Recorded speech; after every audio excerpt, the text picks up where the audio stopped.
Okay, hello and welcome to one of the most anticipated online chess clashes of the year. Today, two of the game biggest personalities collide on Endgame AI in a high stakes Blitz showdown. On one side, we have Hans Niemann, the fearless American grandmaster known for his fighting chess style, incredible tactical instincts, and his ability to thrive under pressure. Hans always delivers excitement. Standing opposite him is Anish Giri, the Dutch super grandmaster, one of the world's most respected elite players. Famous for his opening prep, positional mastery, razor sharp calculation, and legendary sense of humor. Giri has spent years competing at the very highest level of world chess. The players will battle over 18 Blitz games with time control 3 minutes plus 2 seconds. Whoever reaches 9.5 score will be called the battle winner.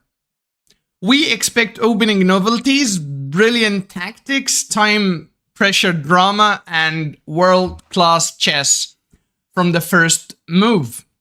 So, in less than a minute, we have Hans versus Anish. Let's go.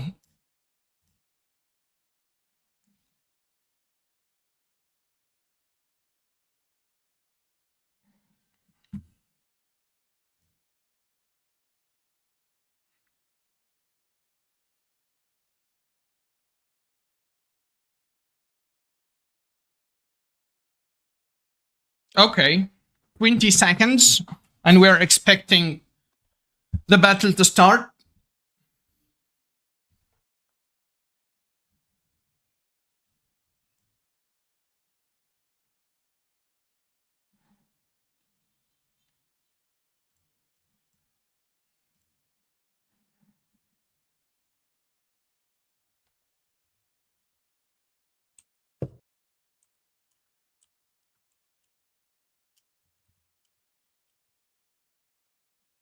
Okay, we started with...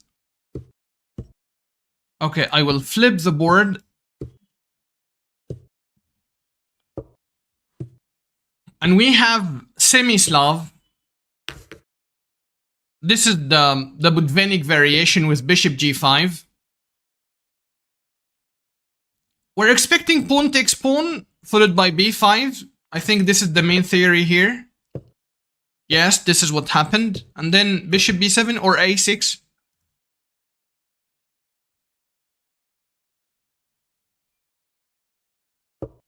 Knight bd7, and black should be able to hit the center with either c5 or e5. a6 is coming, I don't know, I hope. I think a6 has to be played. Oh, but now we have a5.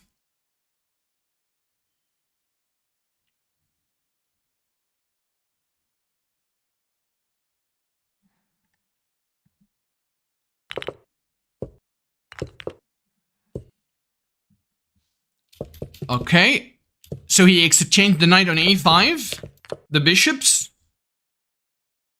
Now, if we go to an ending, we may have 3/2 on the queen side, but we're still in the middle game, and this bishop is really monster.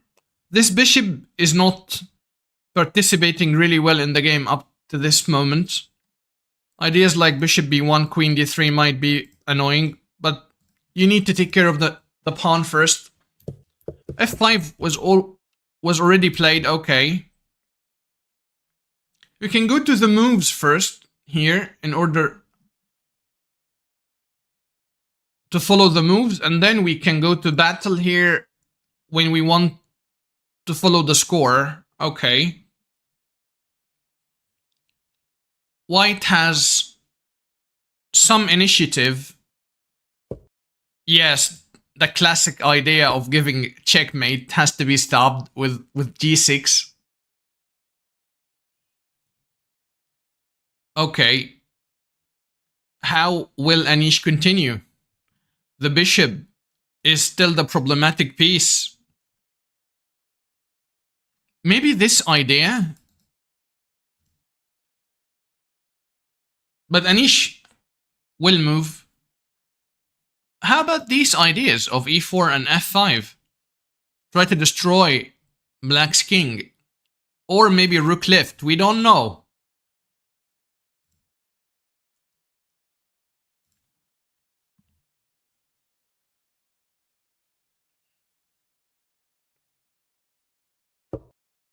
Okay, slow maneuvering. Knight e2, knight a4. Knight a4, the idea is to play c5, of course. He needs to unleash the bishop. Okay, very good maneuver by Hans here to put pressure on e3 pawn.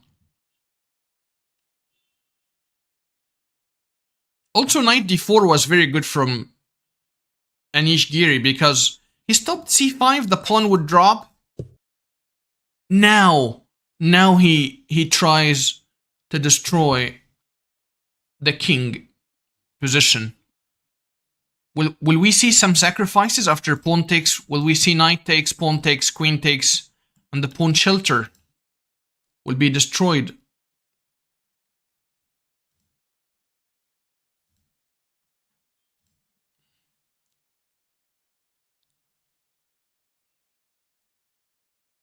We didn't reach any time scramble up to this point. The players are still having enough time to think. A minute and a half versus a minute and a half.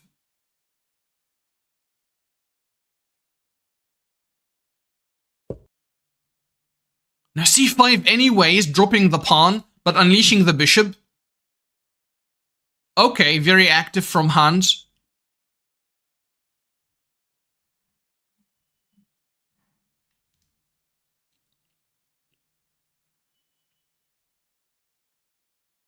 Now, there's no time to take because we take with the tempo, maybe.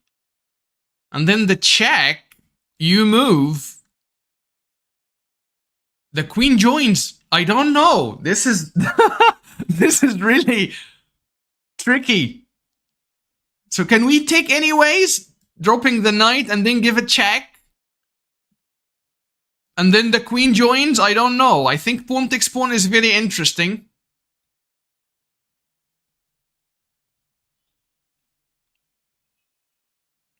Anish, only 30 seconds.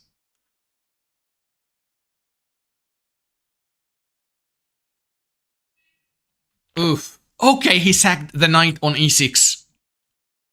Is it the best sacrifice? I don't know. Because the king is now... Yeah, okay, but... Oh... Now there's rook f6. And there's rook f7. And you don't have enough time to do this because queen takes with a check. But can we do it anyways? And on queen takes with a check, the bishop hangs at the end of the variation. So if rook f8, queen g6, queen g7, king g7, rook f7, and the bishop drops. Nice counter attack. Very nice counter attack.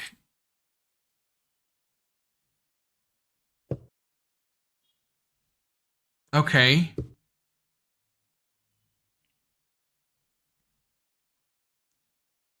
Four seconds for Anish. Rook f6, putting pressure on g6 pawn. This is... Oh, wow. Wow. Rook c6, defending g6.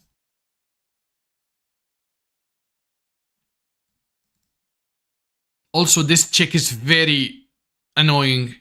Oh my god. A lot of mating traps or mating nets.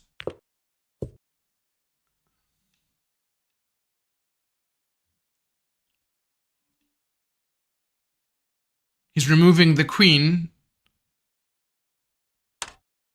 Check, okay. And then he took, removing one of the... Okay, take care of this check. That's a very annoying check. Almost mating. Okay, he shuts the door. He shuts the diagonal with rook e4. check. We need to cover. Okay. And now this is... Oh my god! Wow! Anish won on time! No, sorry. Hans Niemann won on time and also on the position. I think this mate is unstoppable. Let's go to game 2. Okay, game 2. Now Hans is on camera. This is the Italian game with knight c3. A very trendy line nowadays. He actually played it in the World Championship Rapid and Blitz for teams. I saw the same line with knight c3, knight d5.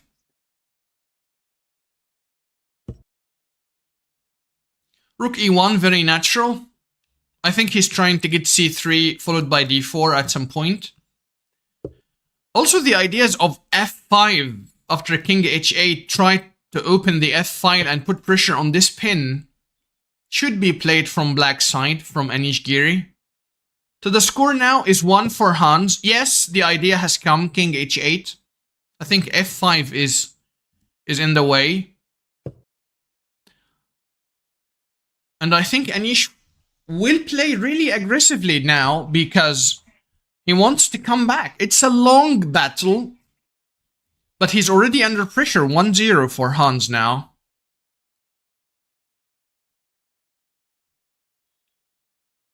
c3, the knight has to be kicked away, or you have to play this now. If the queen takes, there's knight d3, and this is what happened in the game. Okay.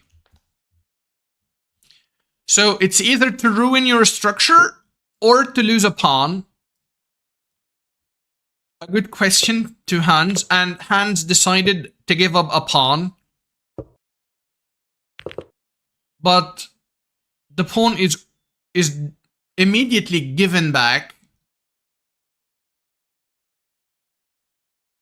And these ideas may be in the air.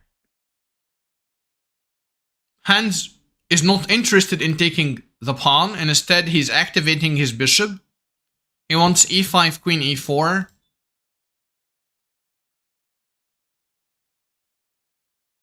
Okay, so Anish is holding on to the pawn with bishop g5. Now e5, you can't take, you can push. And on this or this, g6 is fine. Queen b6. Now e5 giving a checkmate threat, okay. Now Hans has a very strong pawn. Passed pawn. This is middle game of opposite colored bishops. The attacker will have the advantage. And I actually like black's chances here because of bishop h4 putting pressure on f2. The pawn looks really strong, but I don't know how to make use of it now. The bishop and the queen are looking at a wall, and you can't reroute your bishop to a different diagonal easily.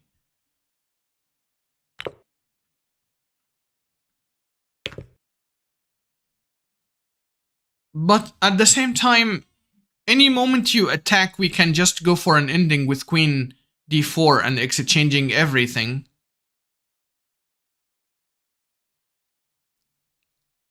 Now, if you take the pawn, we get rook b1, get the pawn, support our passer.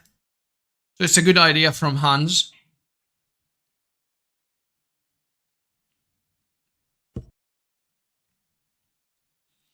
Now look at this f5, how aggressive. He's pushing the guy to take the pawn. Please take my pawn.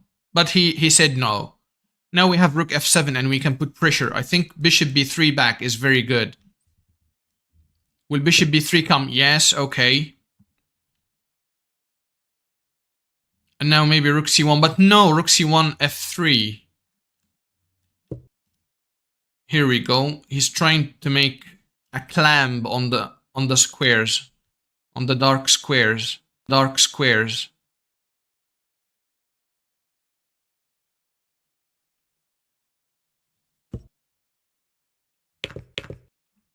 Creating a weakness.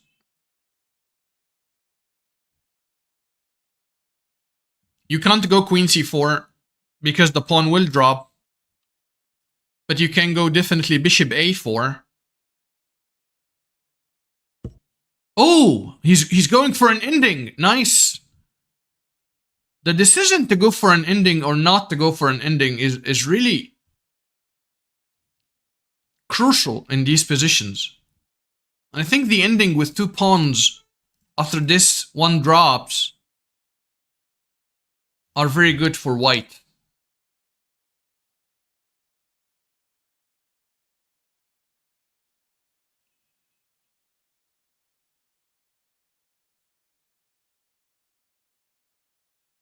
Anish has a minute and he's thinking.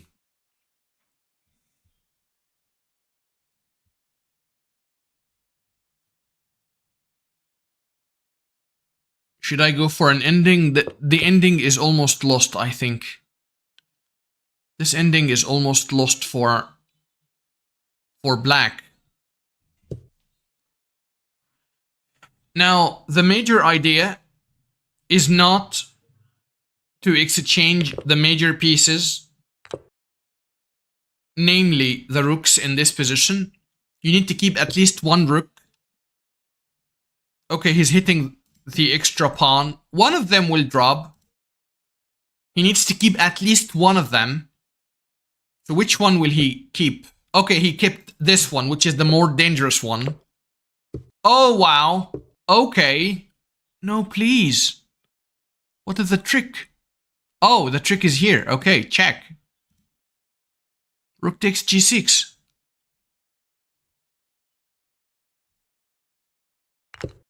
Okay, is g6? Oh my god. Pawn takes. And then bishop f5 mate. Right? Yes. Pawn takes, king h3, and bishop f5 is mate. 2-0 for Hans. Okay, very good start. Again, we flip the board. We have the Slav defense. Hans is choosing the Chebenenko Slav or A6 Slav. C5 is the most challenging, according to my knowledge. Will Anish go for c5? No, he went for the Catalan setup with g3, bishop g2. Okay. Maybe not the most common. Now, Hans is taking the pawn. White stops him. Anish stops him from defending with b5 because pawn takes, knight takes. You can't take back because the rook hangs.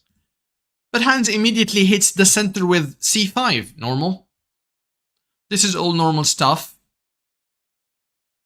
This is a theory battle in a Blitz game.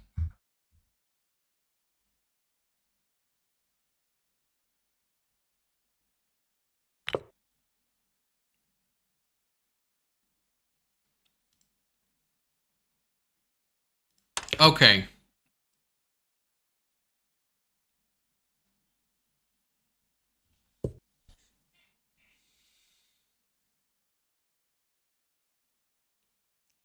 e6. Now Hans will always have a problem of developing the bishop. Maybe he will go this, which is a common problem in all Catalan systems. The light squared bishop problem and the pressure on b7.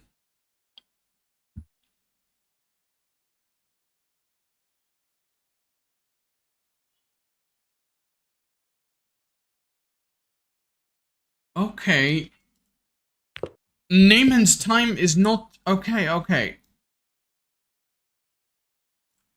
What about now? Is everything alright now?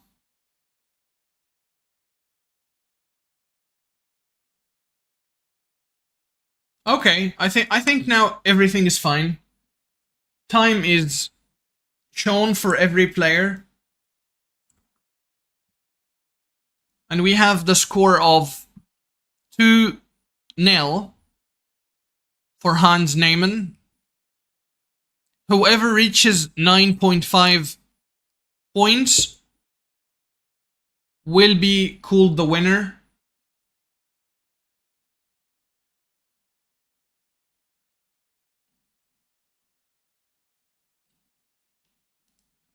Okay. So e6, knight e5, preparing bishop b g2. Hans took the pawn.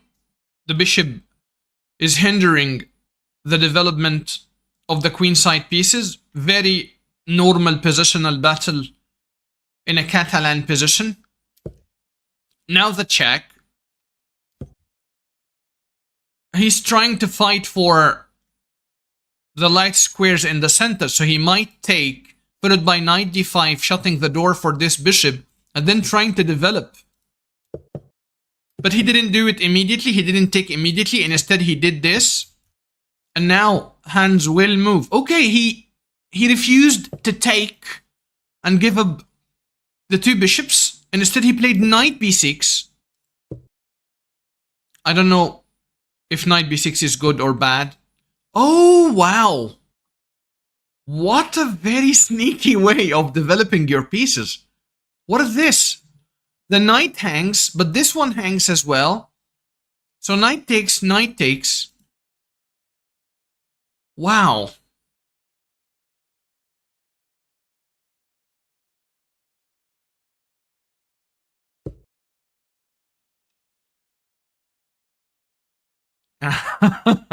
Knight g4.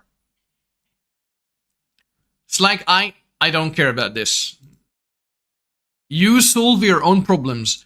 Very smart decision by Anish, because you don't want to relieve the tension here. You want just to keep the tension. Every piece looks really unusual.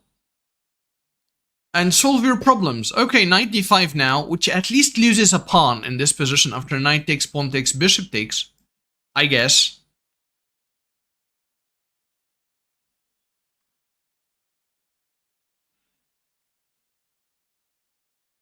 Is it right? Knight takes, pawn takes, bishop takes. Now what? Will Hans have any discovery, like knight somewhere and then the knight on g4 is hit? Probably, yeah. Oh, wow. What? That's very strong by Hans. Knight takes, pawn takes. Or maybe, yeah, bishop takes first. It has to be played first, yes. And then if you take immediately, we would have got knight c5 hitting the knight and threatening a fork. That was too deep. Wow. Amazing tactical shot.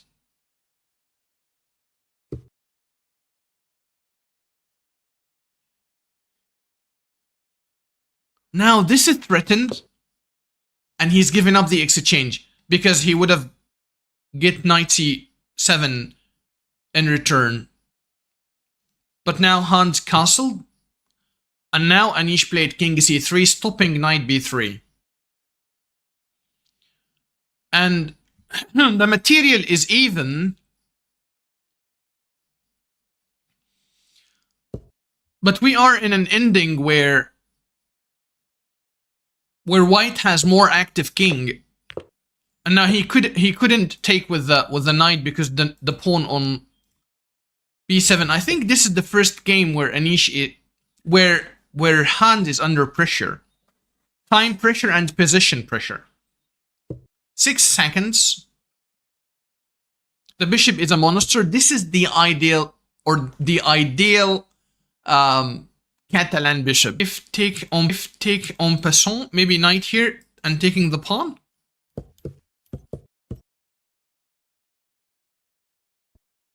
He needs to play this at some point.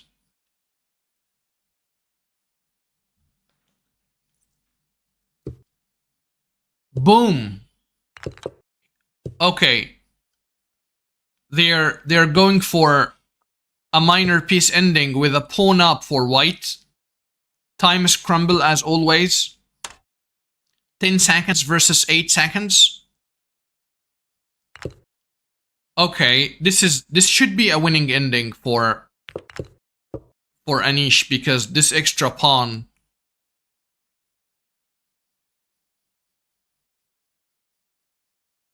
Yes, yes. Now the score is 2-1.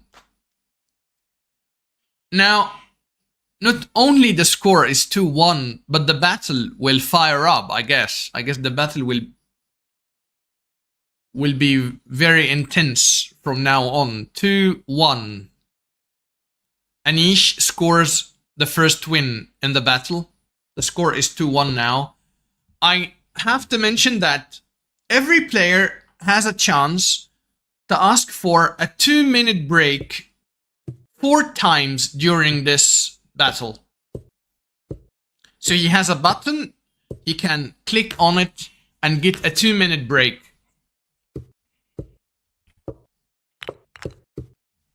Again, the same line with knight c3 Italian. And instead of the normal c3 d4 ideas, knight c3, knight d5. I think this is exactly the same opening played in game. Is not committed on e3, so c3 is okay. Now if bishop takes, queen takes, you can't take the pawn because the queen cares about the d3 pawn. Okay, I think white has a better version now.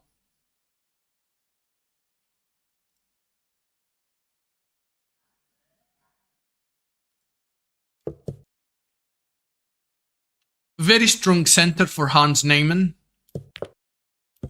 The center is already hit with d5. You can't go e5 because the bishop will be bad and you can't reroute it to a better square. So he decided to take. Oh, but taking again. Now he takes with the queen, right? Oh, he took with the pawn. Okay, he can't take with the queen because the bishop is hanging. Okay, very good decision by Hans. Now we have isolated pawn versus an isolated pawn. I think equal position, but the pin is really annoying. But he can just break it with queen d3, just queen d3. And then he plays knight e5, for example. Or queen b3, as in the game.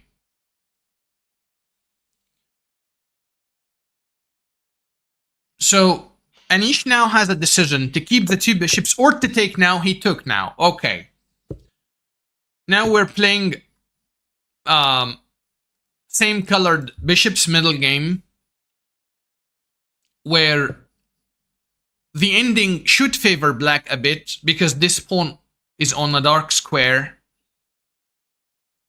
I remember Fischer games, he won a lot of games just because the pawn is on a dark square and can be attacked by the bishop and the king in the ending.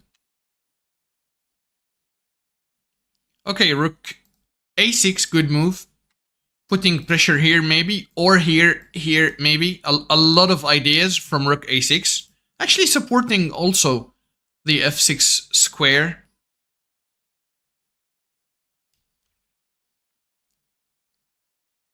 And now Anish will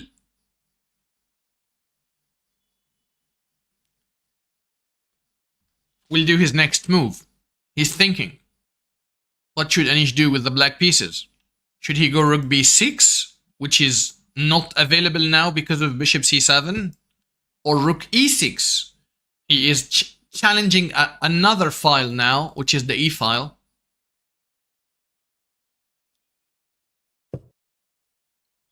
Hans on the other side is putting pressure on the weaknesses. This is very strong. Rook c5, very strong. Putting pressure on the d5 and a5 pawn. And Anish decided to exchange the bishops. Now, at least he can push d5 after pawn takes, right? He has to push it. But after pushing rook d5 and the pawn drops, Will Hans win this game?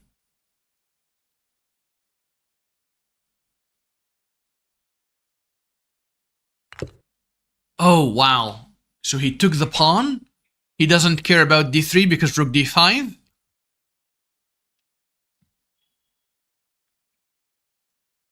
And this pawn is also weak. This ending should be winning for Hans.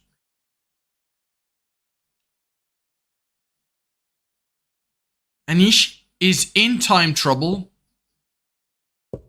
Rook d3 now. Perfect. Will he push anyways? Can he push anyways? Oh my god! But now, queen d7. Okay.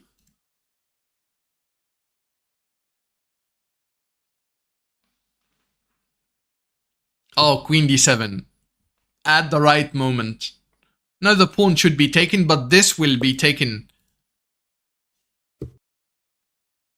Now, the next stage will be putting pressure on the a5 pawn. But you can't do it like this, followed by this, because we have a check and we're winning the rook. Okay.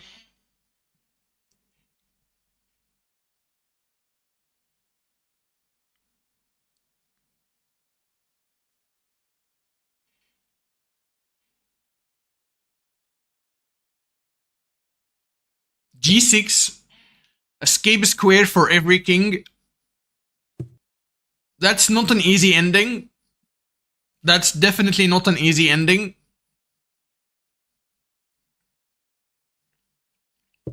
Major piece endings. The moment you move, I will probably checkmate you. On the dark square. A dark square complex weakness. Hands. Anish is asking for a rook ending in which a high probability of drawing chances will occur. But Hans says no. 6 seconds versus 1 minute and 40 seconds. Anish is insisting on a rook ending. But Hans refuses. Now this is the threat. Can he stops him? Can he do rook e7, queen f8? Or what?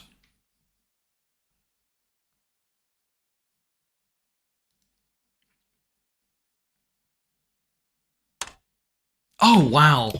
He went for an ending now. Okay. Now can you do this?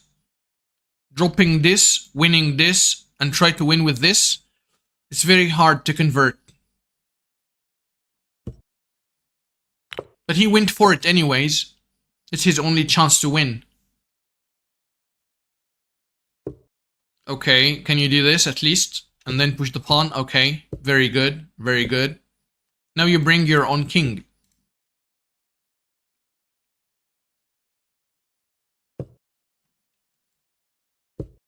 Yes. Keep going, don't worry. I think this is the way. It has to be this move.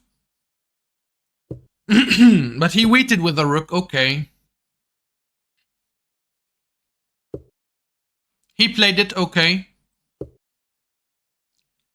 Now... I really wanted the rook to be here because we could have given a check and pushed.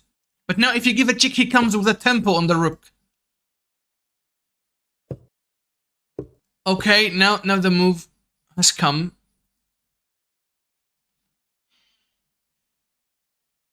It's not easy to convert.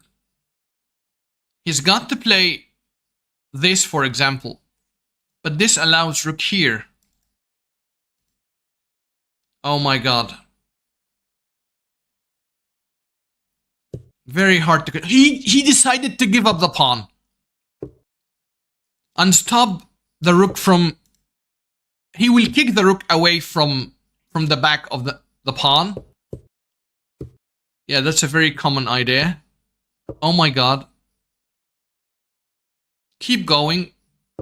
Yes. This should be winning now. Keep going. Okay, or he puts pressure on the pawn. Keep going. Now he pushed the pawn supported by the rook. Check, okay. Here. Okay. Takes. Now, if we push the pawn, we win the game because we have the bridge idea. Push. No, this is winning. This is very much winning. But he said no. Okay, now a check. Yeah, he can now defend. Very nice. And the bridge will come from here. Wow. Wow, I love how this game ended.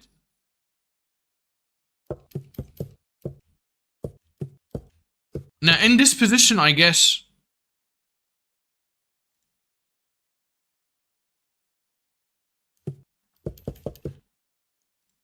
in the analysis section,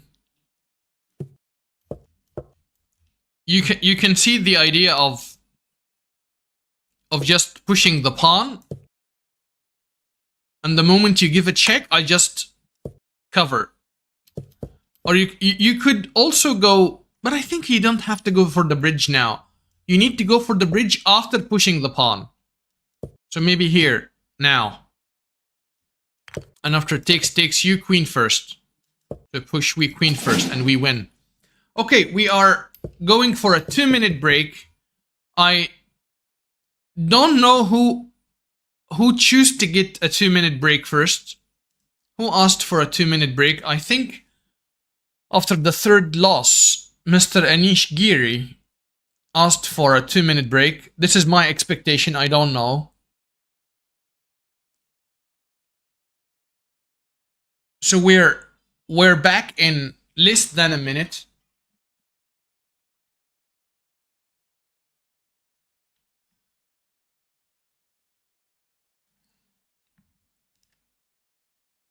The score is 3 versus 1 for Hans Niemann.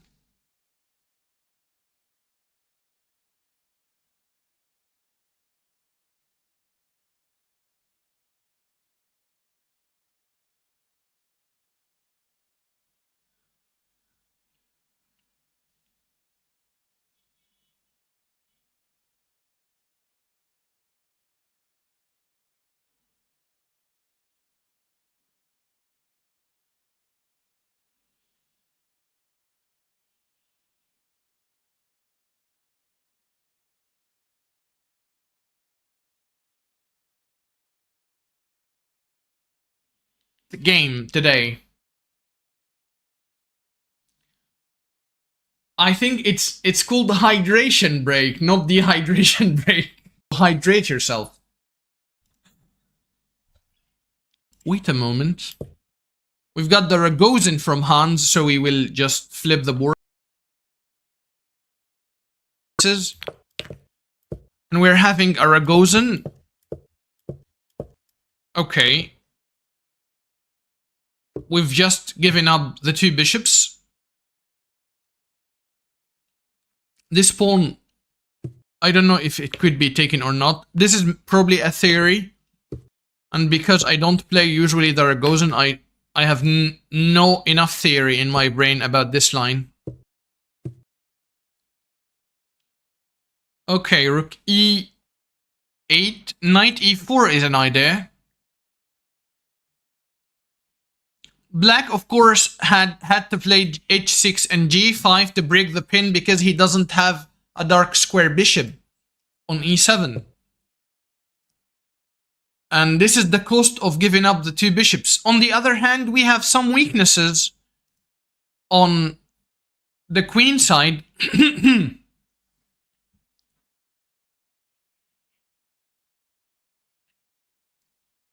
Can we go? Yes, knight e4. hoping for getting one of the bishops again, and also putting pressure on the c3 pawn.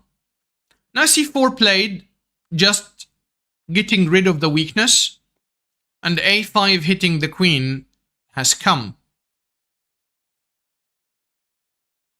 Now queen b5 loses to knight c3. Queen b3 doesn't lose, but now knight c5 could be for the queen. Queen b2, maybe? Putting pressure on the diagonal? No, he chooses queen a3. Okay. Now queen e7, breaking the pin with a tempo to exchange pieces. The rook and the bishop and the pawn. So queen e7 is really good choice.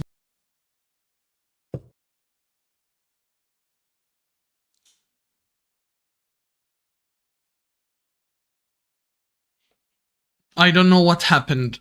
Okay, the board has switched. Okay. Wow. Trap the queen or something. Okay. He's kicking the queen away from the defense of the c3 square.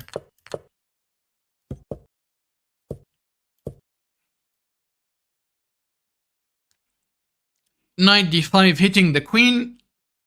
Now the queen is almost out of squares on the knight, but now the knight joins in.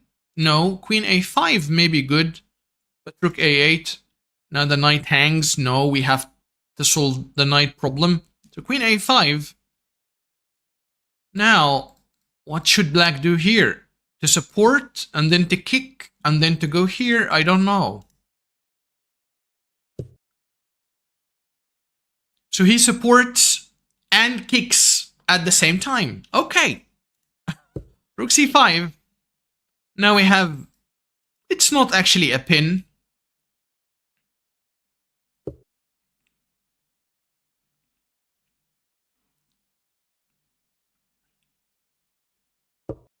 Knight b3, putting pressure on the knight. Probably forcing a trade now. But you can go rook c7 anyways, because the bishop can't take, the queen hangs. But the problem of rook c7 is that after takes, you have to take with the rook, and the knight would be hanging. Ooh. Hans doesn't care about anything. He just sacks on the queen, on the king side, with knight takes e3.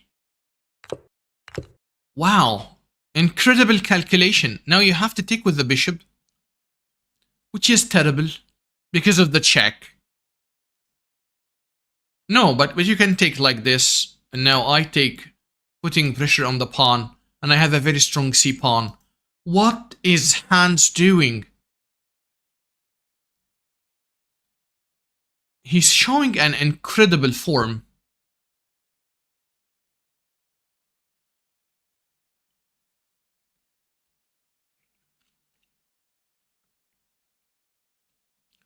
The check doesn't count because we don't have good discoveries. Bishop d3 is very good fighting move from Anish.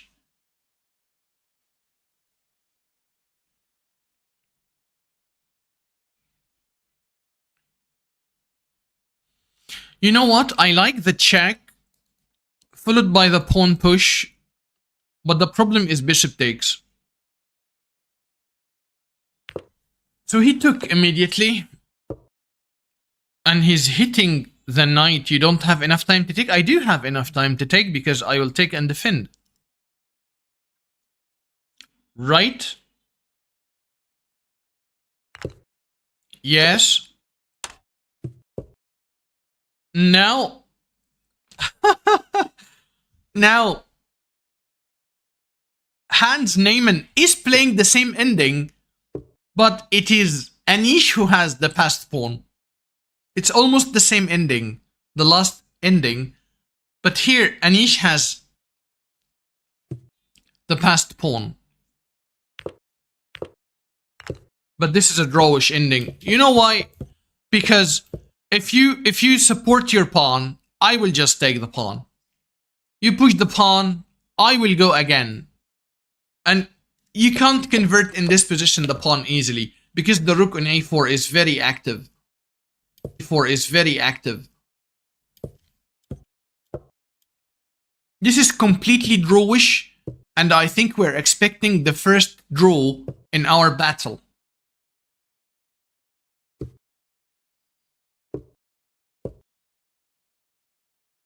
I think this is a draw. It has to be a draw. But Hans is trying.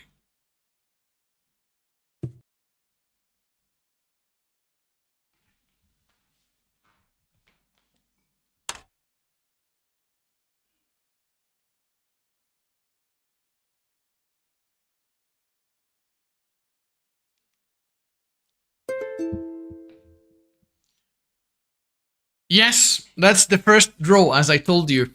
Okay. One more game.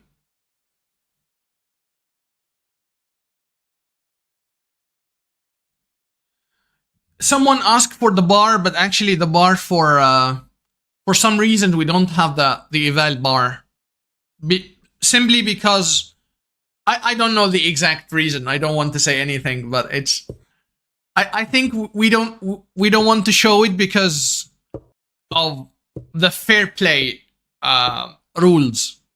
We should not show the eval bar. I don't have it. By the way, I do the commentary, all the commentary without a database or an engine. I just wanted you to know. So we don't have the eval bar. But if you want me to do a recap of the games in a separate video after the live, we can do it. With an eval bar and database and everything.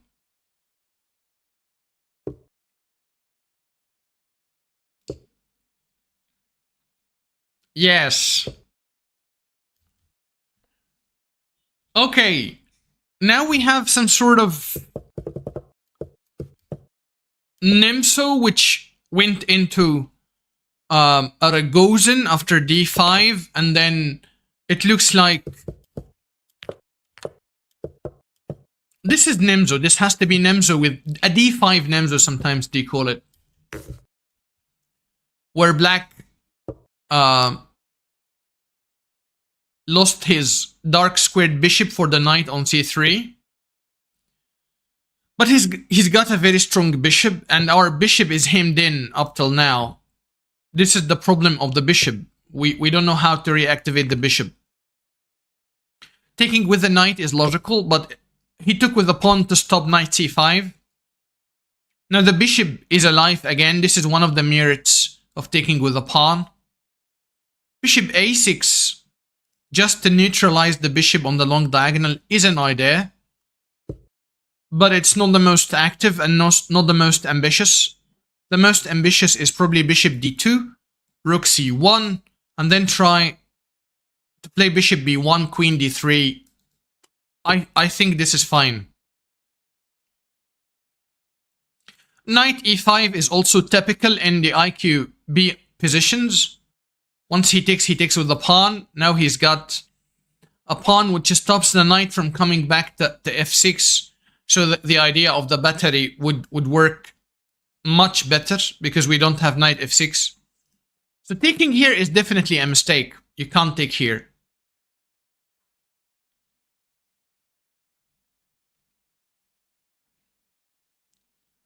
Knight takes e5, pawn takes e5 is a positional mistake. No one can do that. Yes, okay. He just played a rook on an open file or a semi-open file, putting pressure on the pawn. And Hans is playing bishop d2, probably rook c1. But after rook c1, queen b8, and you exchange some pieces, this is not favoring the player playing with the IQP. I'd love to play h3, okay. Escape square for the king. Always useful. And now what? Bishop b1? Okay, lining himself against the bishop. That's risky. Queen e7 probably? Defending the f7, defending here. He played rook c7, which defends and defends. Normal. Now we have this. This is the real threat. So the queen has to move.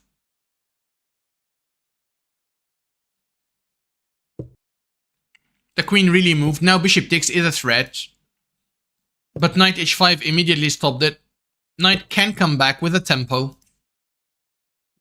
Would Hans go for... Okay, for a draw by repetition, but no, he wants more. Now queen h4 and the sacrifices on h6 are looming. They are looming. So bishop takes, pawn takes, queen takes. I would love to play this if rook d3 was available, but rook d3 is not available. So he's trying to bring the rook from the other file. So probably now pawn takes. All right.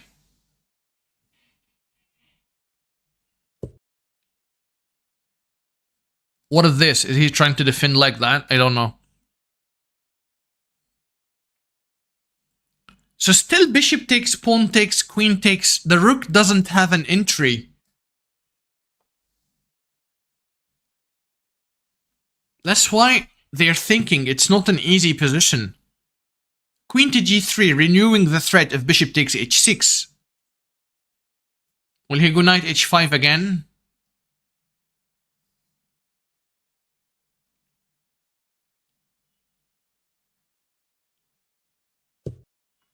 He went knight h5 again. Now queen f3, knight back. And now h4. So every time Hans is trying to get a new idea, a new attacking idea. Now bishop, this amazing idea by Anish. Boom, boom, boom, boom. Trying to exchange the light squared bishop. What a beautiful idea. On the other hand, Hans wants to go g4, g5. I tried to put pressure on the f7. But Hans is really aware of that. He played b3, defended by the...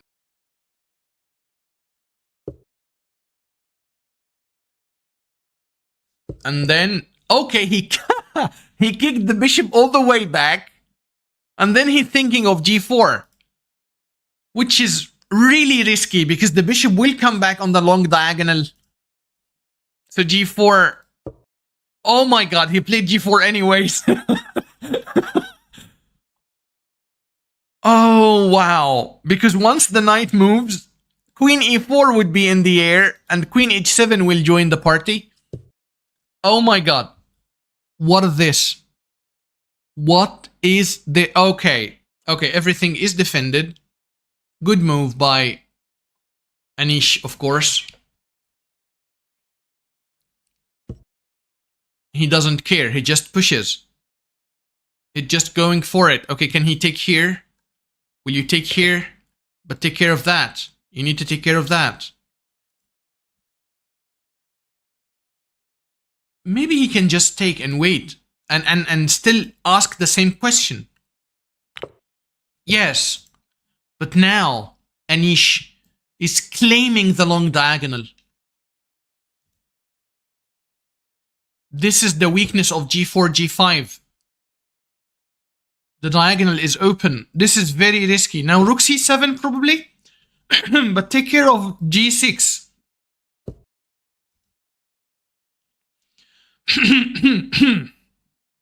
Excuse me, my friends.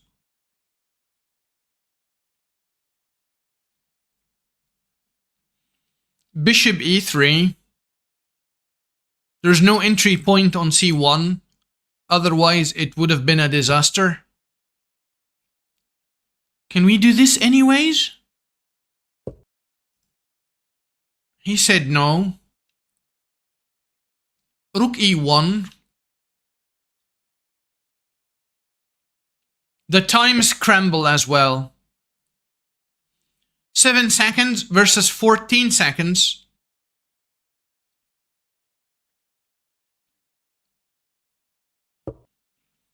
hitting the knight. He's going back. He's trying to win some time. Will he go back again? Okay. Now bishop d5, putting pressure on b3. The b3 pawn is pushed. Now queen here, putting pressure on the other pawn. Now the rook joins. Okay. Oh!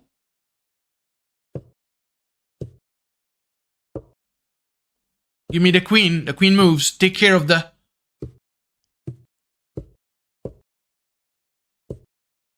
Oof. Another draw. Another draw. In this variation, it was slightly better for black, but another draw in the house.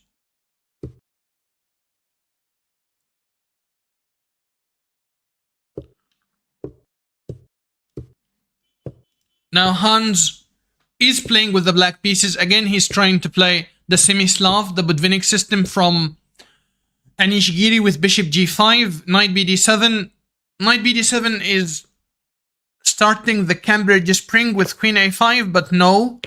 We have now a regular exchange variation of the Queen's Gambit declined. With rook e8 is a typical move. Knight e4 is the move. Now bishop takes here is the only good move. I played this position against the Egyptian international master Ibrahim Labib, and I actually lost because I took here and he took with the queen like nothing happened. But the best move is to play bishop takes on h4, allowing the check and then to move, and then the bishop comes back. Now black has a typical Carlsbad structure, while Anish Giri has the typical minority attack. Bishop d7 from Hans. Is bishop d7 stopping the minority attack? No. So what is the big deal now? Oh, he wants c5. So if you're going to... I think you have to take now. But if taking now, you might take with the rook and undouble the rooks. You need to break the pin almost immediately. Queen e2 is bad. Queen d2. Thank you. Thank you very much. Now we have some coffee. I think we're going to enjoy the stream more after this coffee. On the other hand, I think you can just win this tempo followed by knight here and the rook swings, but not the g6 because of the bishop. Maybe to f6.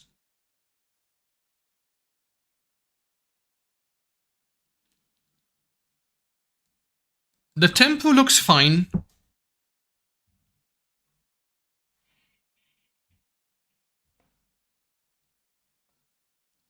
How many total matches? It's not about... Oh my god. Relax, Mr. Hans. Relax, buddy. What? It's either a blunder or a brilliant move. If you take, I take, and now knight here comes, but you can stop it. But when you stop knight with bishop e2, you bring the rook with a tempo. If you ignore him, he would have given you a checkmate, so you couldn't ignore the guy. But now, f3, stopping knight g4, but allowed rook e3. Now Hans is a piece down, but has a very strong attack. He knows the nature of the position, because if you don't get a very strong attack on the king side, the minority attack will prevail. And you would go to an ending with a weakness on c6 or b7.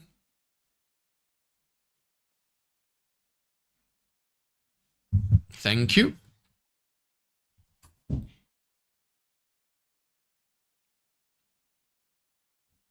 Now knight h5 to f4 is a very strong threat. Now, is there a yeah, the queen is tied down to defend the knight on c3. You can't defend with the queen. Wow, what a move by Hans. Bishop on h3, amazing idea.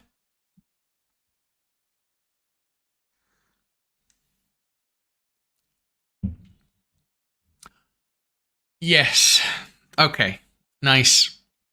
Nice coffee break.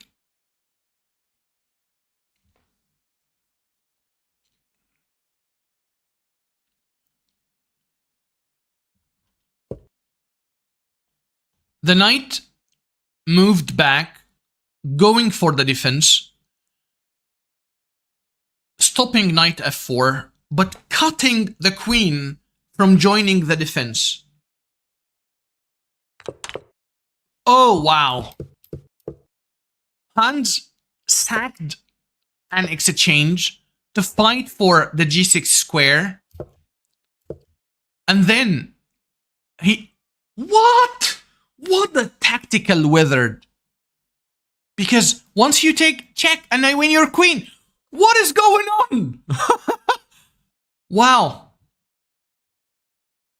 Well, this is very strong. Amazing, amazing tactical shots by Hans Niemann. Wow.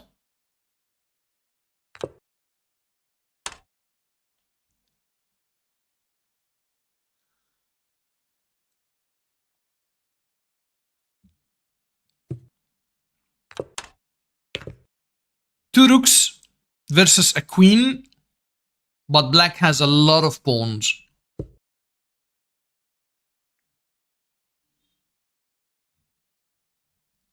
Just grab a pawn. What can you do otherwise? Oh, you can run with queen g2, okay. And then to play b6. So he doesn't want to exchange pawns, because the more you exchange, the more winning chances you're losing. The more pawns you are exchanging, the more winning chances you're wasting. b6 now. h4. h5 probably. Or queen f6. I like queen f6 as well. But queen f6, rook e5. Okay, what about queen f4?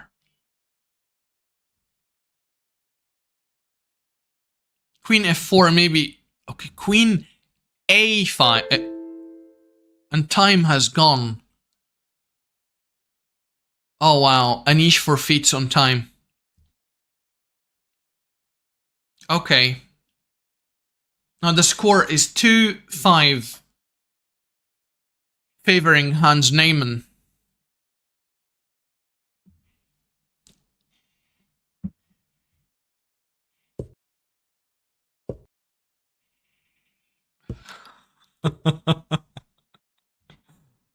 Okay, we have the English opening, which could transpose to anything.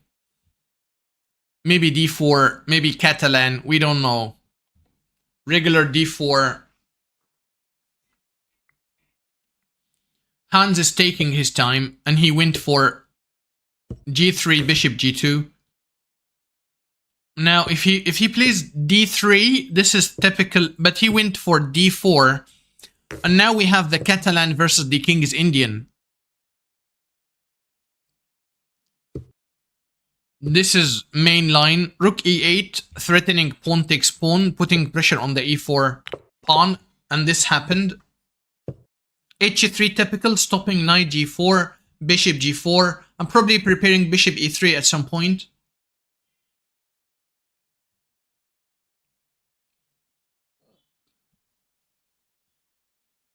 a6. Does he want to play b5? Like rook b8, b5? Or c6, b5? Probably a6 wants c6 and b5, so Hans played bishop f4, immediately putting pressure on the d6 square, which is an upcoming weakness. Rook c1.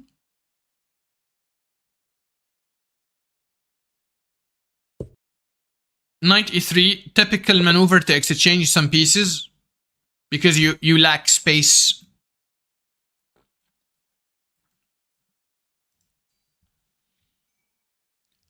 Now the pawn on c4 is under attack. So b3 or knight d5. Knight d5 would allow some more exchanges. But he went e5. Oh my god.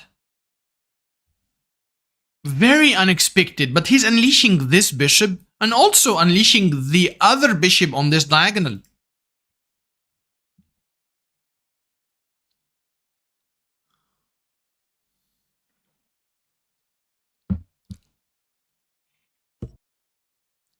Give me this bishop. No.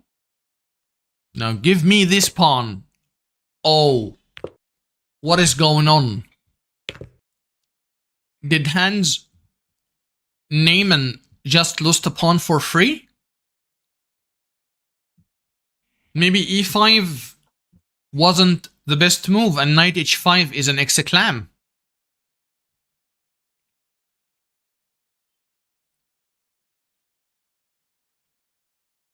Now, is knight d5 a move?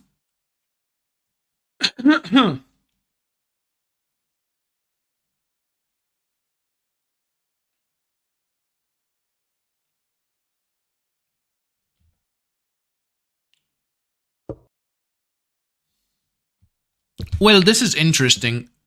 It just hitting the rook now. Bishop takes b7 is a threat. So Anish shuts the door. Now the bishop does another rule by just removing the rook from the open file. But there is rook d2, right? And there's rook d2.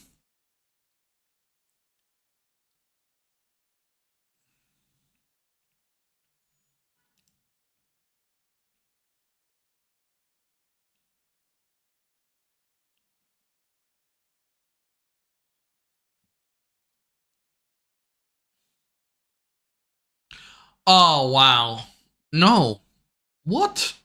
Rook d2, knight e4 takes a knight here. He takes the bishop. I don't follow that. Yeah, rook d2. Knight a4 immediately. Defending the pawn. And going for this idea, which puts pressure here and there. So he just did the same idea, but while defending the b pawn.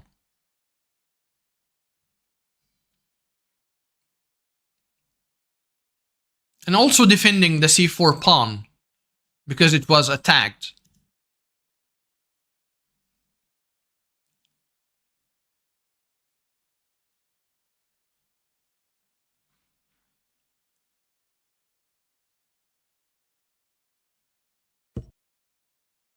Okay, maybe rook a6.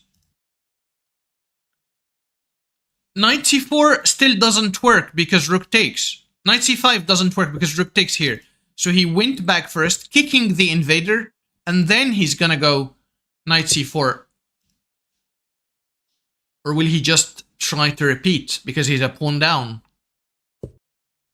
Now he's given up on the file. Will knight c4 happen? Knight c5, not c4, I'm sorry.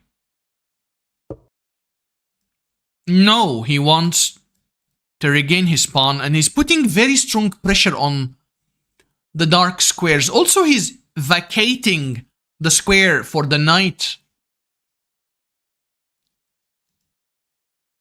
Strong positional play by Hans.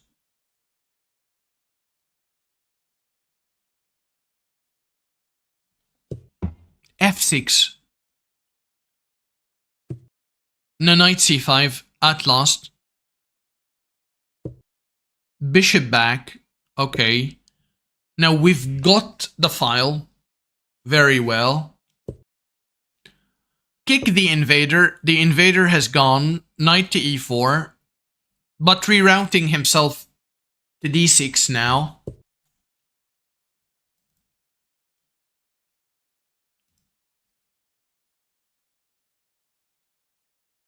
The knight is really annoying. Oh my god, okay, okay. I thought this is a threat, but he's now moving with a tempo. If you move here, one more tempo. If you move here, we can now move somewhere else.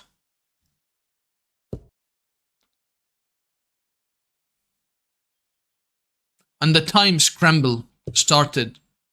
18 seconds versus 30 seconds. Bishop e6. Avoiding the threat of g4.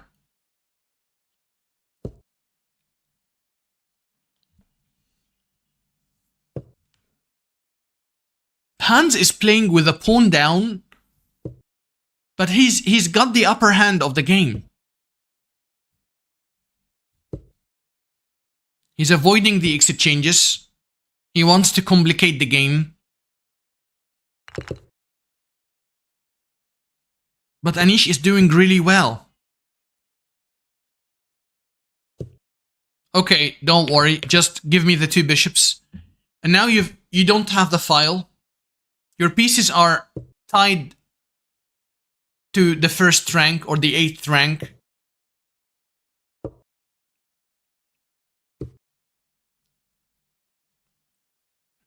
The knight has nowhere to go. He's got to go back. Wow. Now the rook infiltrates. And the pawn will be taken. It is taken. Now that's a pawn. That's a very strong pawn.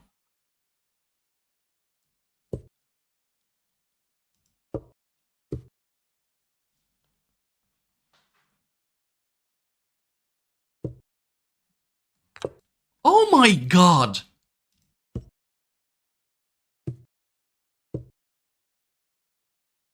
Wow. I am impressed.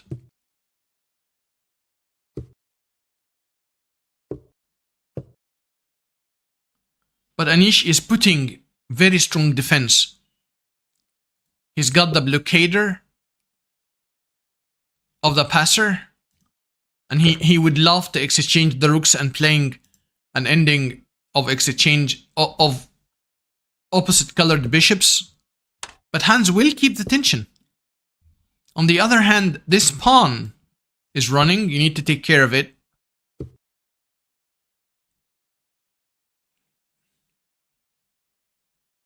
You can push it anyways, and I take and you take. I don't know. This is exactly what happened. This is exactly what happened.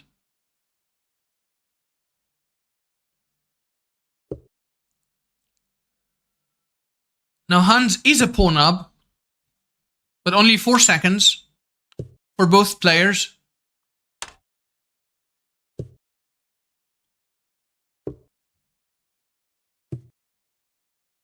Please exchange, and let's go for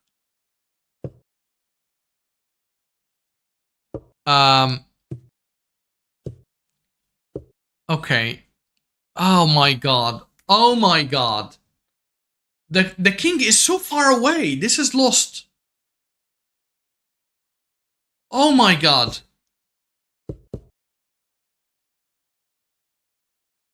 Isn't this lost?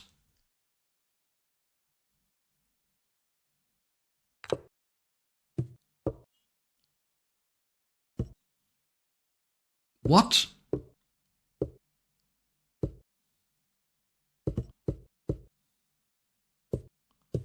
No, it's not. I'm sorry. Because this pawn promotes here, and this is a draw. Okay.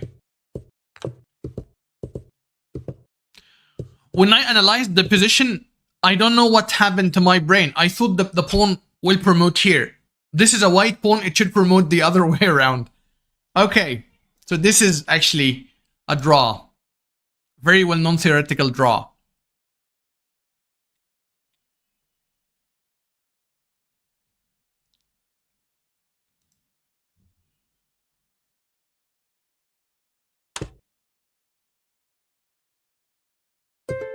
Okay. The score is 5.5 versus 2.5. Whoever reaches 9.5 wins the battle. Let's flip the boards. We've got the Queen's Gambit accepted, which gives typical IQB positions for white. After pawn takes, pawn takes. You can play knight c6 now. But the approach of b3, yes, he doesn't want to play the IQB.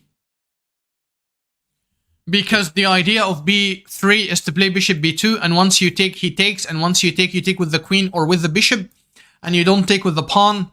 So probably he doesn't want to play with an IQB, and this is exactly what happened. He took on c5, allowing or permitting such position, which is should be equal, because we don't have any majorities or minorities of pawns.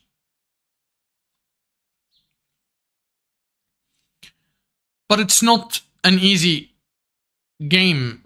A lot of tension, a lot of quiet moves, a lot of maneuvering. I hate playing these positions, but they are masters. They know how to handle it.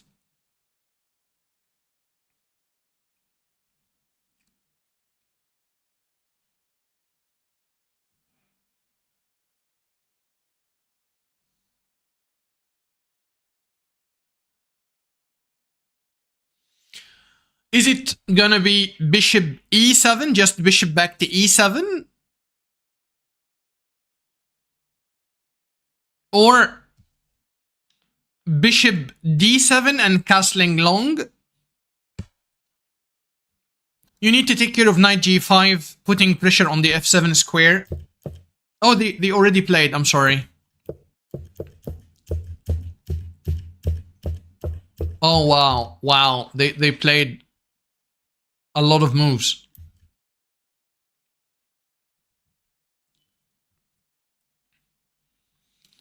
All Anish Giri's pieces are controlling the e5 square, as you can tell.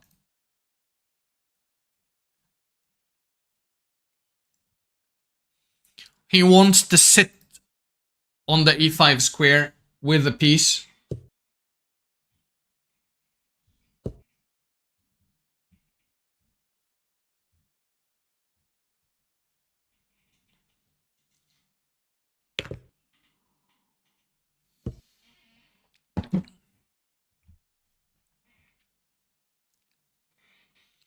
But on the other hand,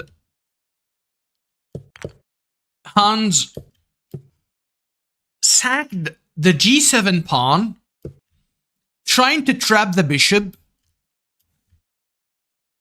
and also he opened the g file to attack. This is extremely complicated position.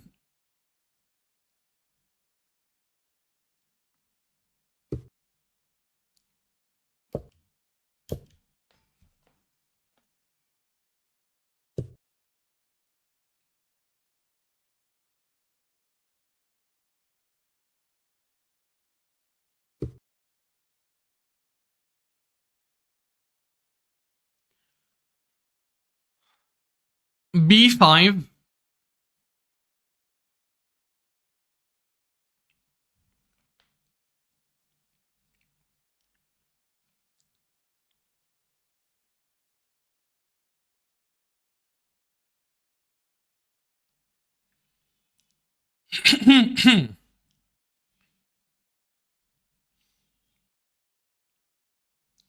The knight is short of squares. He has only d2, b2, a3. All the squares are retreating squares. They're not very active.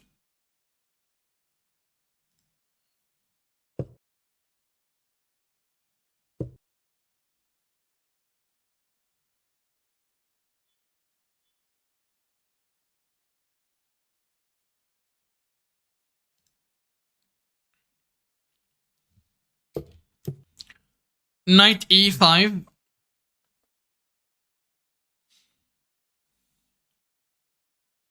So he went to d2, which is the best of the three options. Now Anish has a very good square on c5. And he's putting... Oh, this is an annoying move. I really like Anish's position in this game. He's got a pawn. Yes, the bishop looks really awkward. But it can come back to the game like this. And a pawn is a pawn at the end. And this is really stressful. The bishop can go back, but the pawn will drop. But Anish, to get this position, he spent almost all of his time. He's got only 20 seconds. While Hans has a minute and a half.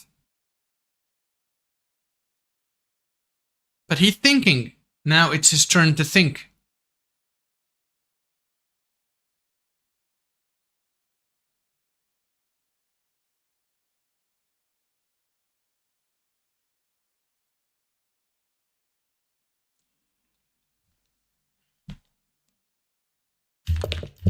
They already played. They already played. Okay.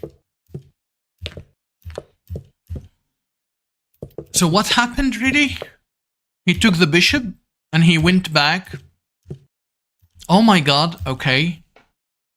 Can we go 2 moves here in order to see what is going on? Okay.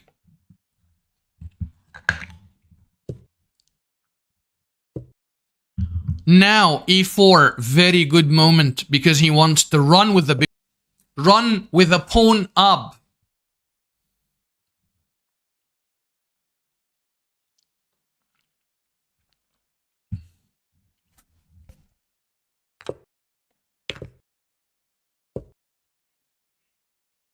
Anish also has the option of taking one more pawn at some point of the game. But now the pawn is pushed. 8 seconds. The rook hangs. Rook takes will probably happen. Because what else? Yes. Nice move by Hans f5. He wants to break open the diagonal, but the bishop runs with a tempo on the knight. Questions needs to be answered. Okay. Now, Hans is thinking of taking the pawn, and he did. But we ran with our piece. If you go here to defend the pawn, okay, but he can take. Now Hans is a piece down. But he's got some pawns. 2 pawns. Anish would love to get more pawns to win the game, actually. But Hans keeps fighting. 2 seconds versus 20 seconds. Time is a major factor.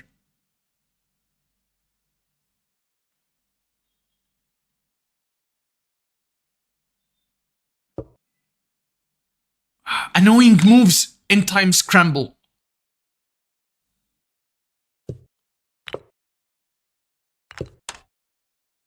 Will Anish get this game? I think he can get this game. As you can tell, Black is going for pawns. He's trying to take the pawns. Yes, as you can see. Now he created a passer. Wow, wow, wow. Hans is doing great in this battle. He created a passer which will always win against 2 pieces versus rook. A rook with a passer is very strong. Stronger than the 2 pieces. For your information, if you have like 3 pawns over 3 pawns on the king's side and the rook versus 2 minor pieces, the 2 minor pieces will always win. But once you can create a passed pawn to help the rook, the 2 minor pieces will be really helpless. Okay, I think we're getting 5-minute break. And I see you after 5 minutes. Thank you for watching. And I see you in 5 minutes.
Hello and welcome back to the battle between Hans, Moke, Niemann, and Anish Giri. The score now is 6.5, 2.5 in the favor of Hans Niemann. Whoever reaches 9.5 first will be the winner of this challenge. We have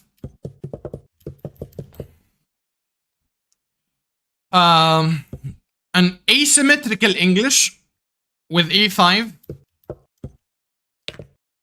Anish immediately does the exchange on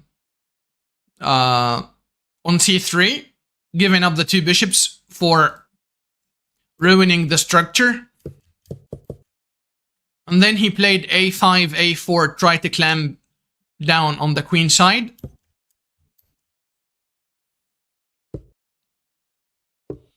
Securing a beautiful square on the knight. For the knight on c5 after a5, a4. Typical pressure in these lines. They call it dark square strategy.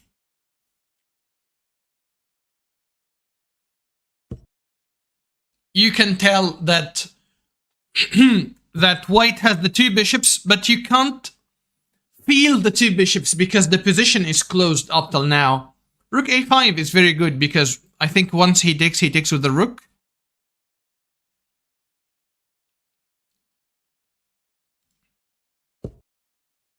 Also, the idea of knight e3, knight d5 at some point. Rook ad1, logical. If b6 is, if the idea of b6 to take with the pawn, then what is the idea of taking with of playing rook a5? I don't follow. Maybe he wants to achieve b5. But is b5 a good idea? To undouble the pawns that you already doubled? I don't know. There is something I am missing.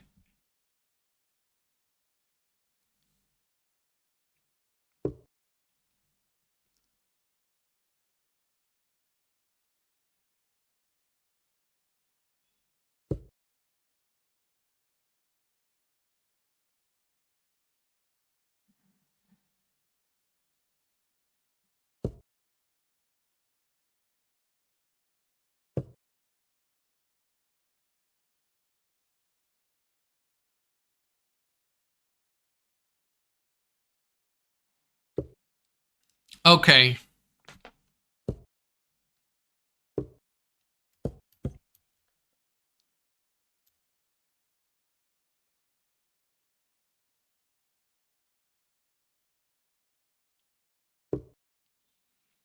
Queen c2. He wants to exchange the bishop, but Hans refuses. No, the queen is improving itself. Here we go with b4. Oh my god, okay, he runs with a tempo. Now the knight hangs. Knight is pushed away. Hans is fighting for the open file.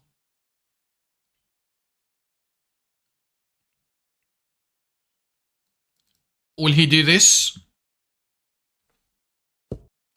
He did, okay. Knight d5 looks really promising. But he's fighting for the file. He wants rook a3, queen a2.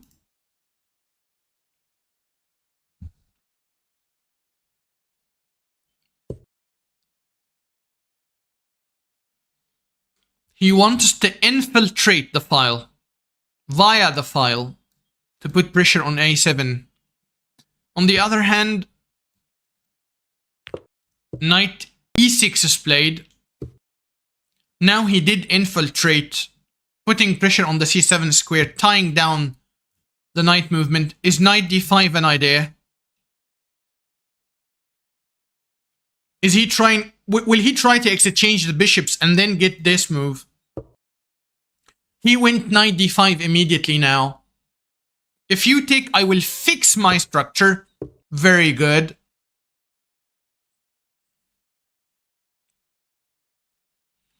That's an annoying move.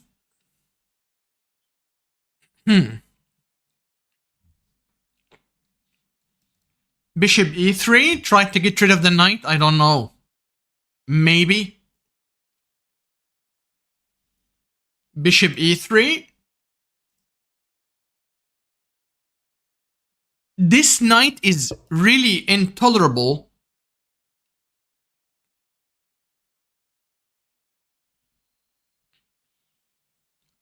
Well, this is called a restricted piece, but not anymore. h5. Now he's got bishop e3 hitting the knight. The knight is not supported. The knight has only this or f6. Or maybe this, but this allows bishop takes, and queen takes. Check, you move. Or pawn takes. Okay, so he's telling the guy, take, take, take, take, and your king might be. Or this check. Oh my god, this check is really strong. On e3, you can't do this idea of bishop takes, queen takes, because queen e3, king has to move, and then queen here, or even queen takes. You can't do it. Queen d8 is an exclamation mark. Hans took the pawn.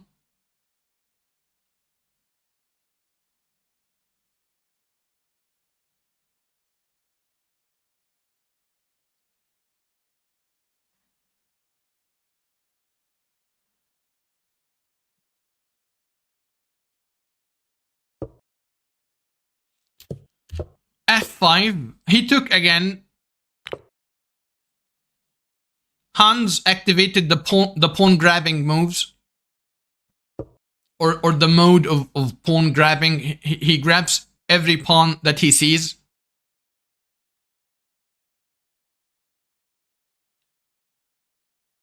And he's running for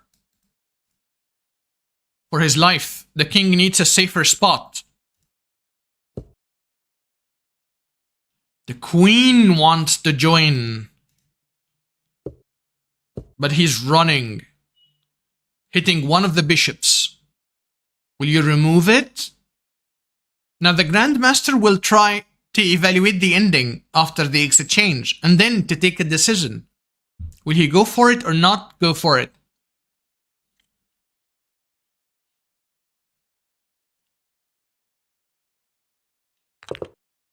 He decided to go for it.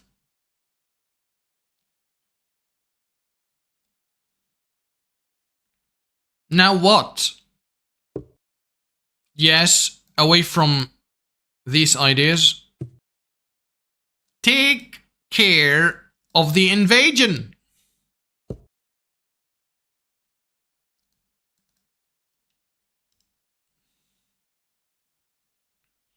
Queen a6, good move.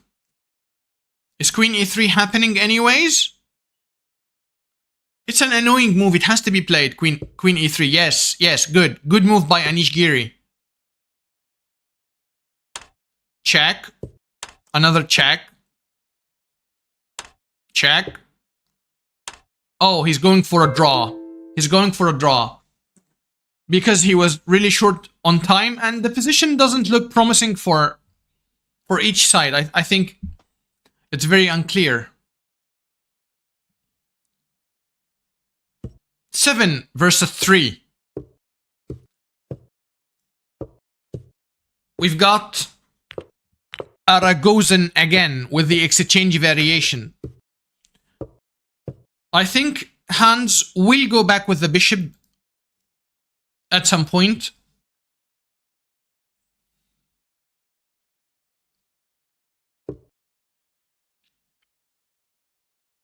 Okay, c3.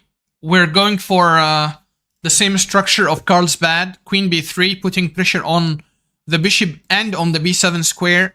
Will he take? Will he insert a5 first and after a3 he will take? We don't know. The approach is up to the Grandmaster.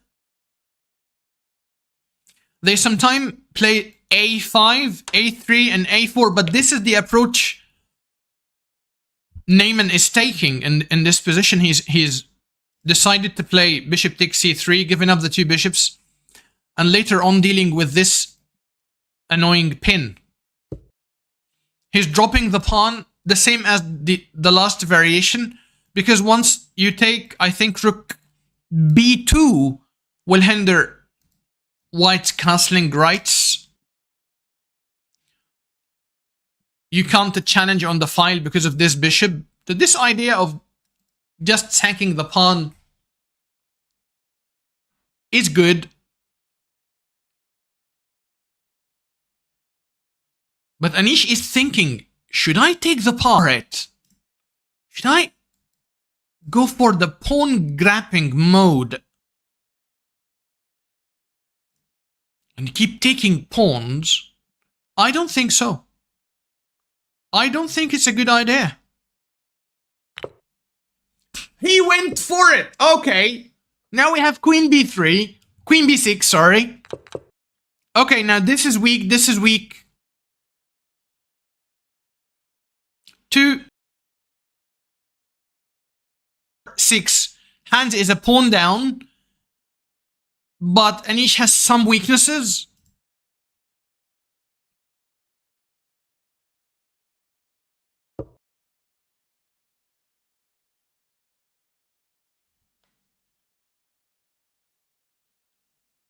So he's getting rid of one of his weaknesses. Very logical. And he's got the two bishops. I like to play white in this game.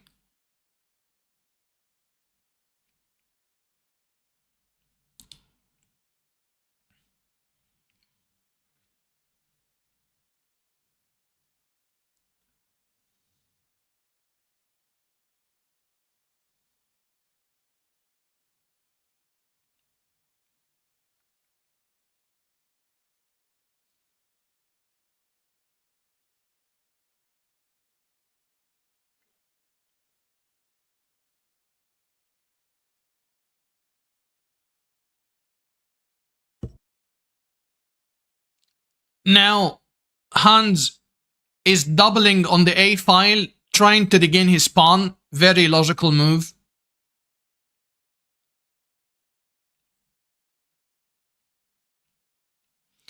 If pawn takes, Hans will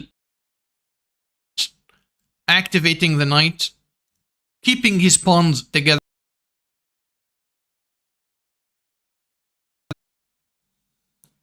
Because after taking with the pawn, okay, now Anish this pawn with knight e5.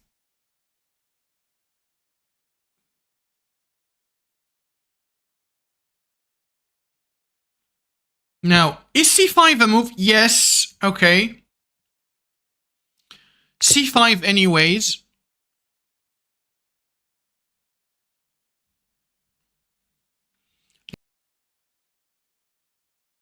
Because once pawn takes, knight takes, most probably Hans will regain his pawn.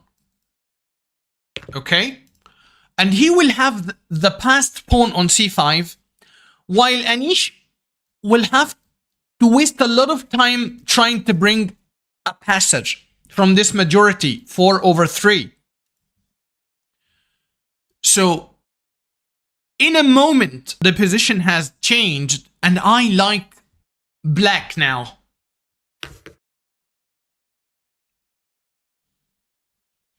Once the rook is doubled, we have bishop c4, which puts pressure on the knight and defends the pawn. So I think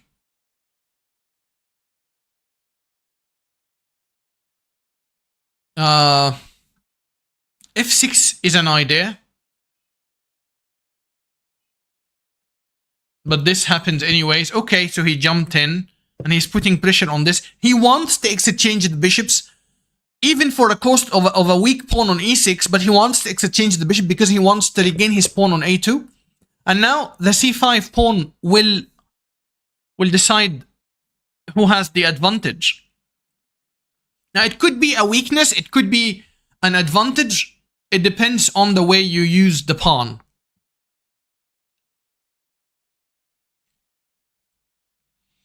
It doesn't matter if you push... Okay, rook c1 now. Rook c8, sorry. No, because knight b6. A good move by Anish Giri. Knight d7. He defended from here. Okay, can we do this now? Maybe this will happen and the pawn will drop. Beautiful maneuvers by both players. But you can't do this now because of the check. Okay. He's limiting the movement of this rook, and I think g4 will be a threat. So he sidestepped g4 anyways by rook d5.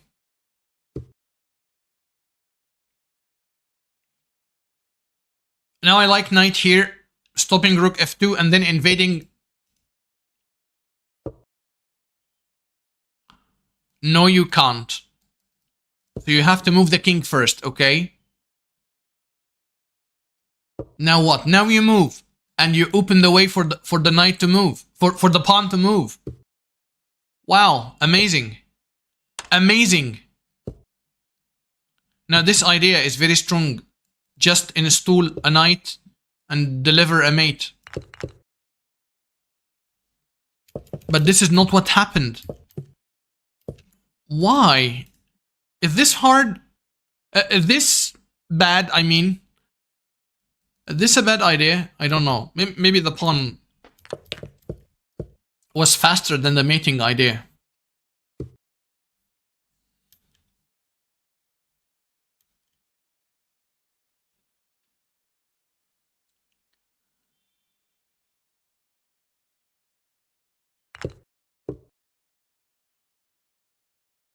Wow.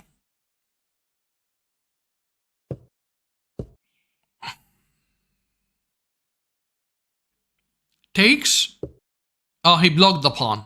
Now he wants to take. But Anish wants this pawn as well.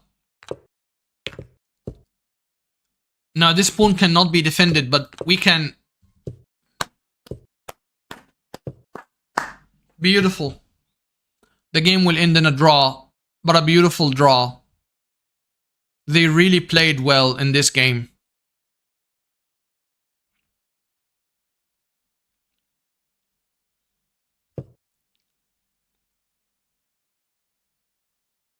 Time.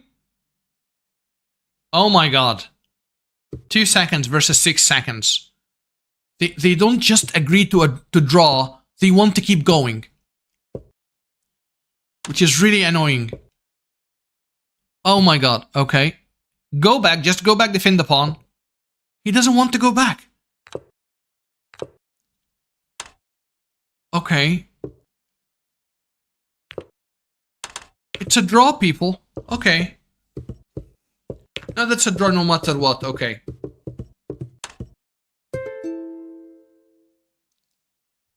Very good fight by both players. The score is 7.5, 3.5, favoring Hans Niemann. One more game in the battle.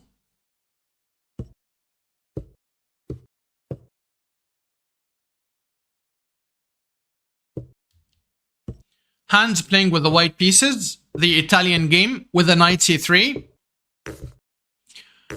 He just prepared the line and he doesn't change it, which is a very good strategy.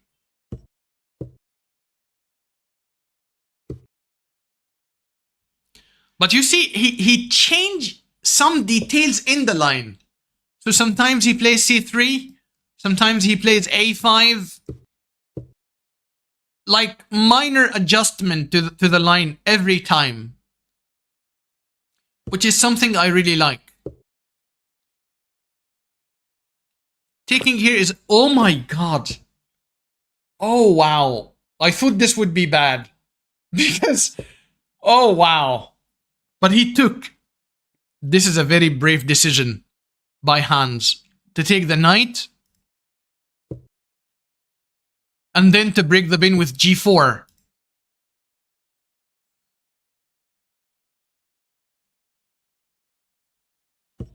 A very brave approach.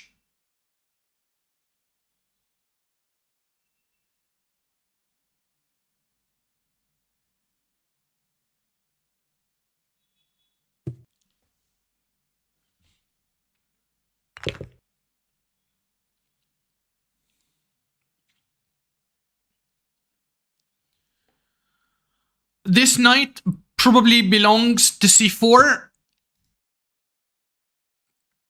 And after this pawn push maybe to a5 to put pressure on c6. We don't know what is gonna happen. We're just anticipating. Or maybe here, but it will just be taken because of this pressure. Or will it be taken? Oh, wow. Wow. I think now... Oh, wow. What an aggressive approach by Anish Giri. He wants to open the position because he's got the two bishops. So he's got d5 to make this bishop better piece. Very good. Now he has doubled pawn, but he doesn't care. He wants to put pressure on this pawn. Maybe queen b7 or queen c6. But not without losing this pawn. First, he fights for a different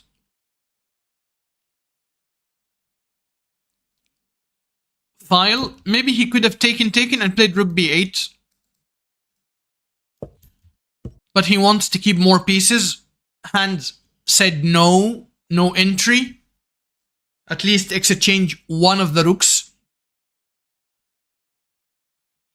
But after rook takes and rook a8, Hand can play rook b2. Now, the pawn is defended on a5, so the queen can move to b7 or to c6, putting pressure on this. Once Hand felt the pressure, he started to kick the bishop with h4, h5.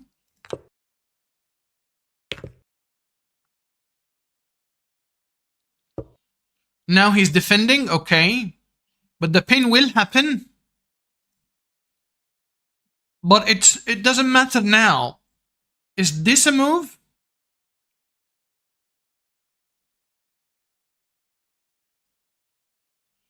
Is h5 a move in this position to stop h5? Just h6 and bishop h7, right?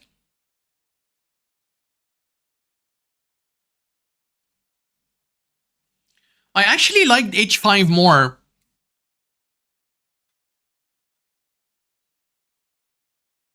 Where will Anish put his bishop? He doesn't like the fact that the bishop will be hemmed in on h7, so he changed his mind. He played the bishop to e8. A beautiful maneuvering by Anish. The bishop will sit on c6, having a better view from the other diagonal. This diagonal. Very good understanding.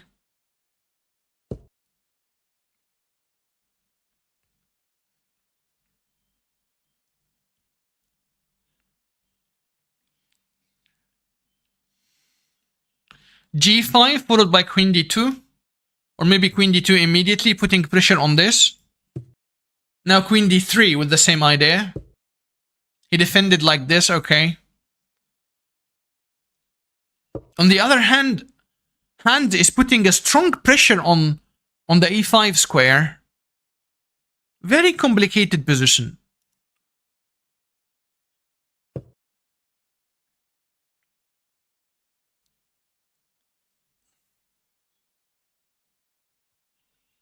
Anish wants to open the position because he's got the two bishops. At least he's got this unopposed bishop on e8, which, if activated very well, it could be the man of the match.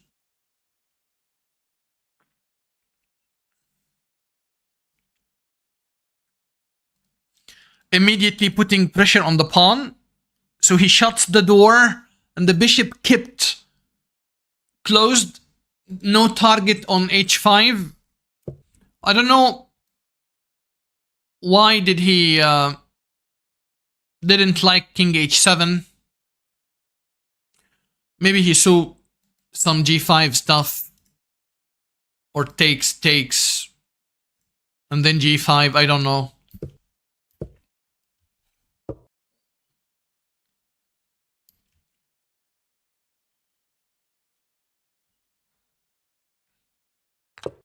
Ooh! Oh my god! Any chance to just go for an attack or sacrifice? Hans does it. He doesn't hesitate. He doesn't hesitate to sacrifice and create an imbalance. Is it good? Is it bad? We don't know.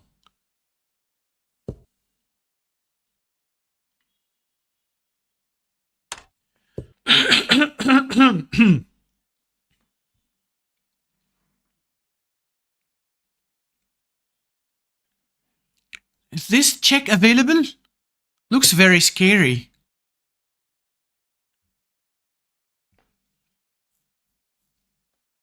But this one as well. Oh my god, okay.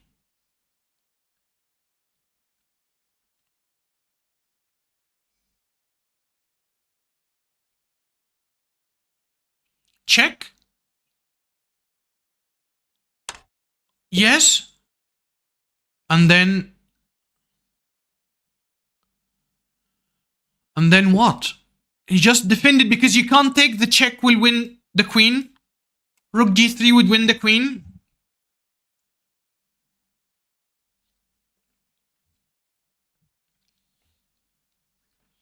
The time pressure again, 4 seconds. What?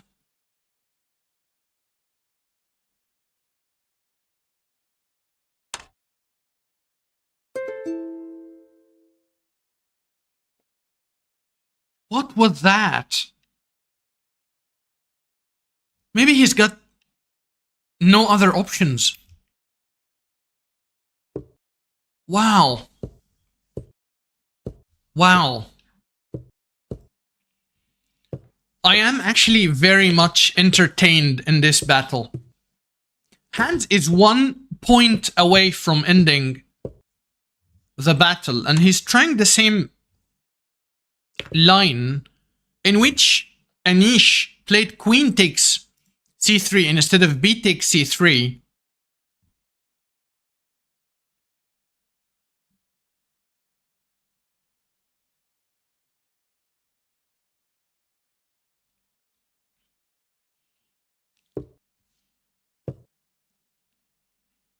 Stopping knight e4, which is an idea. Can he play knight e4 anyways? I think knight e4 is fine. Knight e4? He played it, okay.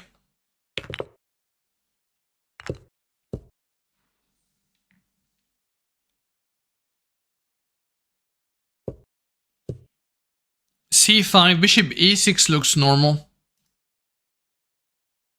You don't want to abandon the pawn. But if you do this, you give up the diagonal and allow rook b1. Good move by Anish. g4.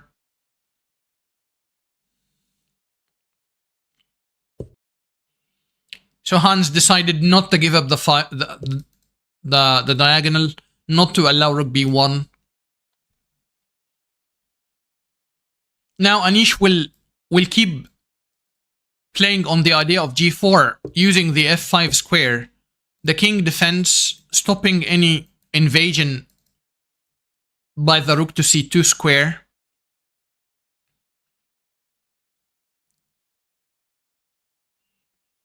But now, okay, takes.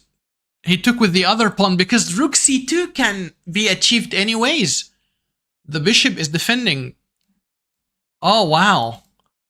Now I like Han's position because this weakness. Wow.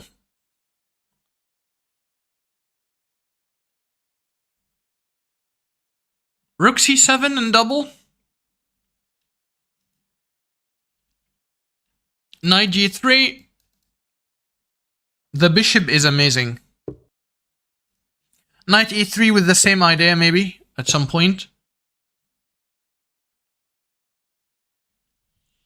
Now this idea of knight g5, knight e4 is stopped with h4. Sorry. Yeah, okay. This is a real threat because after knight takes, king takes, rook takes c3. So he sidestepped the threat.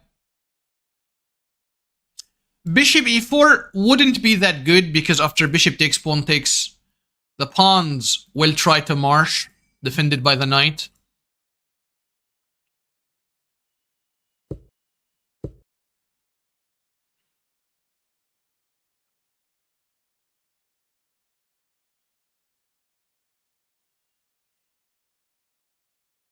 A5.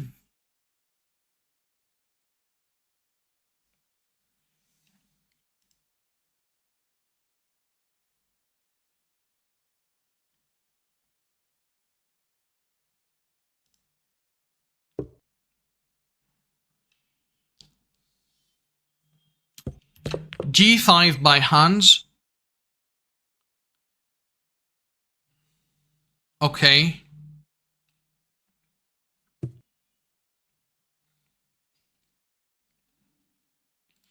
Rook a3. So maybe now rook b3 and instead of rook b1 that you can't achieve, he played rook a3 for rook b3.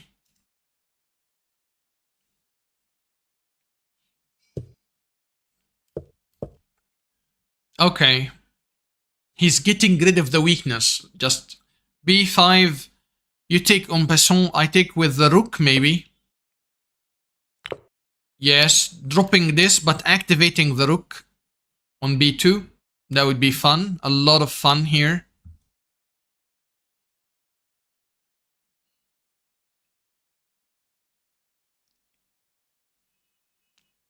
Yeah, knight d3 is amazing. Like, rook takes, rook b2, king c1, knight d3, king here, and then knight takes with a check. This is a devastating attack. It reminds me of the coordination between rook, knight, and bishop that Fischer did while he was 13 years old against Donald Byrne in the game of the century.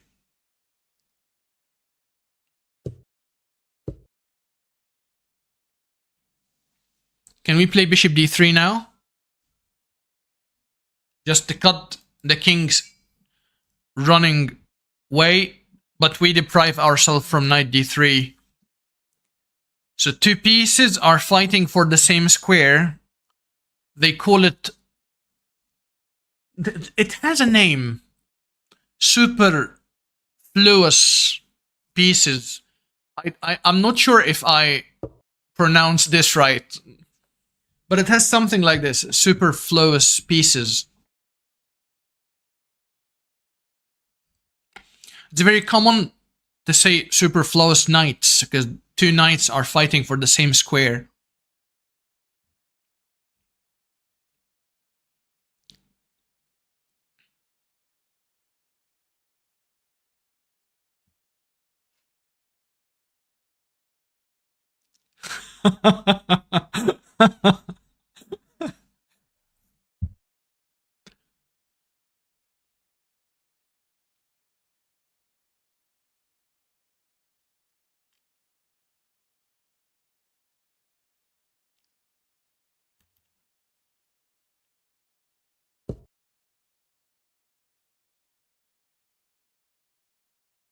The problem of bishop d3 is this rook move, which will infiltrate.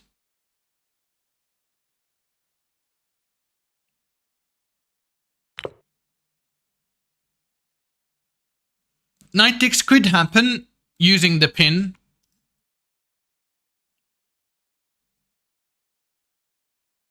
which I think is very good. Why not?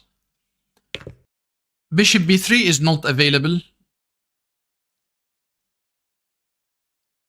If Niemann wins this, the battle ends. This would win a rook as well. What? This is totally winning now. How can Anish solve his problem? Rook a3, okay. But now the check is very strong. Yeah, oh my god, this is a very strong infiltration. Bishop b3, threatening rook takes. Niemann defends the bishop. Again, the same threat. Rook takes, pawn takes, and then bishop takes. So the bishop sidestepped the threat. Bishop e4, and he is moving with the tempo. You can't go here because of knight h3 check. You can't go here because of knight here check. Oh my god! Can you feel the tension? Can you feel... Okay, knight c4, counter-attacking, and he ran with a check, and then he will win the rook, and I think the challenge is already finished. 9.5 versus 3.5. Congratulations to Hans Moak Niemann winning this challenge.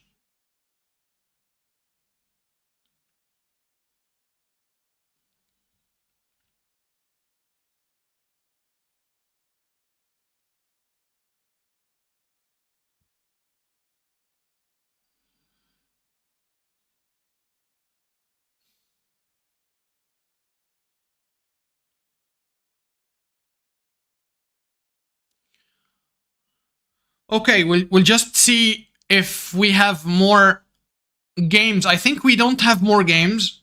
It is already a challenge ended in the favor of Grandmaster Hans Moak Niemann from United States of America. Hard luck, Mr. Anish Giri. Great fight, and I see you around. Thank you for watching. Bye.